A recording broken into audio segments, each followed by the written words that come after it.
Buen Buen día, día. República, ¿cómo estás? Espero que te encuentres bien. Espero que se encuentren bien las repúblicas de América Latina, de Suramérica particularmente. Y esto lo digo porque ayer, bueno, ocurrió una cumbre, la cumbre de Brasilia. Esa cumbre de Brasilia, convocada unilateralmente, creo que prácticamente de modo unilateral, por el presidente del Brasil, Ignacio Lula da Silva, respecto al intento de reivindicar, de reinstalar, si vos querés, o de reflotar la UNASUR. La UNASUR que es, bueno, fue una organización, fue prácticamente, digo, porque quedaron muy poquitos países alineados a esa Unión de Naciones Suramericanas, también conocida por su acrónimo UNASUR. Eso fue el motivo de esa cumbre de presidentes que tuvo sus mecanismos distorsivos, sorprendentes. Pero antes de ello, vamos a decir rápidamente de qué se trata la UNASUR. La UNASUR es un organismo que surgió en el año 2008 con la firma del Tratado Constitutivo de UNASUR. Se hizo esto en Brasilia, precisamente, y por eso esta cumbre en Brasilia, pretendiendo reeditar a este organismo surgido en el año 2008, pero que entró en vigor, entró, digamos, a tener su funcionamiento en el 2011. El objetivo de la UNASUR, construir una identidad ciudadana suramericana, una identidad, una identidad, ciudadanía, unidad suramericana y desarrollar un espacio regional integrado. Es decir, se planteó a la UNASUR con un propósito institucional, organizativo muy ambicioso, que es el de un organismo internacional de integración, que no es exactamente lo mismo que un organismo internacional de cooperación. Están los organismos de cooperación, que son organismos dedicados a acuerdos, están por lo general construidos sobre la base de los acuerdos de los presidentes de distintos países, o quizá a veces de cancillerías, pero que necesitan el acuerdo de los países integrantes en materia económica, en materia de cooperación energética y por lo general atravesando la etapa parlamentaria, ¿no? Con la anuencia de sus correspondientes o sus respectivos congresos. Por lo tanto, esos organismos son prácticamente burocráticos, son pesados, no son pragmáticos. Bueno, la UNASUR pretende en su declaración original ser un organismo de integración y de ciudadanía, algo así como crear una suerte de confederación sudamericana, si vos querés, como lo ha logrado la Unión Europea. La Unión Europea es un organismo de integración confederativa que tiene una moneda única, una moneda en común, por ejemplo, tiene un banco central, tiene un Congreso, es decir, tiene organismos supranacionales con funcionamiento propio, como si fueran unidades ejecutoras. Y le está dando a esa Unión Europea, esa conformación de organismo internacional, una unidad, una conformación de unidad pragmática que hoy la convierte en una unidad económica importante, la Unión Europea. Este, en ese sentido, la UNASUR no cumplió con ese propósito porque concebida en lo semántico, en su propuesta como una unidad latinoamericana de integración, por otro lado, está en su conformación institucional, solo puede tomar decisiones a través de sus presidentes, de sus gobiernos, y con la anuencia correspondiente de sus congresos. Por lo tanto, más bien pasa a ser una especie de organización burocrática que tiene algún viso o posibilidad de cooperación más que de integración. Es decir, mal constituida desde el inicio.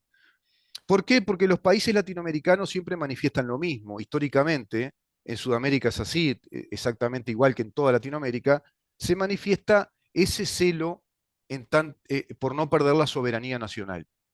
Entonces, los países que pretenden no perder soberanía nacional buscan la constitución de organismos internacionales latinoamericanos que terminan siendo organismos burocráticos, más de cooperación y de burocracias a nivel de las cúpulas gubernamentales de nuestros países, que, bueno, llevan a lo que ya sabemos, ¿no? Son organismos como está pasando con la LADI. El presidente uruguayo remitió a la CELAC. La CELAC es un organismo consultivo, siquiera tiene efecto vinculante, por ejemplo. Refirió a esos organismos respecto a que está superabundando en organismos nuestro continente y organismos que no son pragmáticos, que no apuntan a la resolución de temas concretos, a la acción política concreta. Lo cierto es que la UNASUR se fue disolviendo, se fue disolviendo. Uruguay se va de la UNASUR en marzo del 2020. No obstante, en el caso de Argentina y Brasil, los congresos de ambos países no ratificaron las decisiones presidenciales de abandonar el tratado. En nuestro país sí, en otros países, los que se fueron, que fueron un montón de países que se retiraron, bueno, prácticamente disolviendo en los hechos a la UNASUR. Y por eso este intento de Ignacio Lula da Silva, tras la elección de Lula da Silva en Brasil como presidente de Brasil, bueno, plantea esta cumbre plantea esta cumbre incluso sostenida también por el presidente argentino Alberto Fernández. Esto lo conversaron ellos entre los días 6 y 7 de abril del año 2023, de este año, y resolvieron anunciar la reincorporación de sus países a la UNASUR y plantearon así entonces la realización de una cumbre en Brasilia que fue la que se realizó en el día de ayer. El 30 de mayo de este año, el presidente colombiano Gustavo Petro también anunció que su país retornaría a la organización. He decidido reintegrar el país a la UNASUR ratificando el tratado aprobado por el Congreso, dice el presidente de Colombia. Igualmente ha solicitado que dicha organización cambie su nombre por el de Asociación de Naciones Suramericanas para garantizar el pluralismo y la permanencia en el tiempo. Lula dice que los países sudamericanos deben entender que hay que trabajar en bloque para combatir la pobreza. Todas estas postulaciones de el multilateralismo, pluralismo, combatir la pobreza, son expresiones propias de la izquierda, de la actual izquierda marxista del continente. Por eso también el presidente de nuestro país planteó eliminar de ciertos puntos esas declaraciones de pluralismo económico, multilateralidad económica, que obedecen además a las premisas de la política exterior que plantea China en su documento oficial en materia de relaciones exteriores, vinculado todo ello al White Books, al White Book, que es el libro oficial de la política exterior de China, planteándose la multilateralidad de las relaciones, el mundo multipolar de relaciones de cooperación y de integración en lo económico, en lo energético, en lo tecnológico, evidentemente haciéndole la guerra a lo que ellos consideran es esa unidad hegemónica que es la Unión Europea por un lado y las relaciones comerciales bilaterales, las múltiples relaciones que tiene Estados Unidos. Es decir, buscando romper lo que ellos consideran es la hegemonía económica, tecnológica, financiera, del dólar, inclusive del dólar a nivel mundial, como de las monedas que tienen convertibilidad, como el euro, como la moneda suiza, como la libra también, son monedas de convertibilidad, cosa que no pasa con el yuan, que es lo que busca China también, es convertir al yuan en una moneda de convertibilidad, competirle al dólar e ir trazando regionalismos de cooperación e integración económica. Y en ese sentido viene trabajando de modo muy intenso ese eje de China, Rusia, Irán y sus países alineados, eh, junto a ese BRICS, con la India, Corea del Norte, Sudáfrica y a su vez Brasil. Pero ya desde Jair Bolsonaro se viene trabajando en esa unidad y ahora con Ignacio Lula da Silva eso se profundiza y evidentemente creo yo que la joya de la corona para China es Brasil como el país gigantesco, predominante, porque inclusive Argentina, que también lo es, está en un momento histórico bisagra y seguramente ellos deben tener evaluado lo que parece ser un hecho, que es la decantación hacia un nuevo sendero o un nuevo rumbo político en Argentina con el fenómeno Javier Milei. Por lo tanto, el país que da estabilidad en cuanto a un proceso político de izquierda alineado a esa enemistad para con los Estados Unidos y para con los países centrales de Europa, bueno, es este gobierno de Ignacio Lula da Silva, a su vez, abanderado del Foro de San Pablo.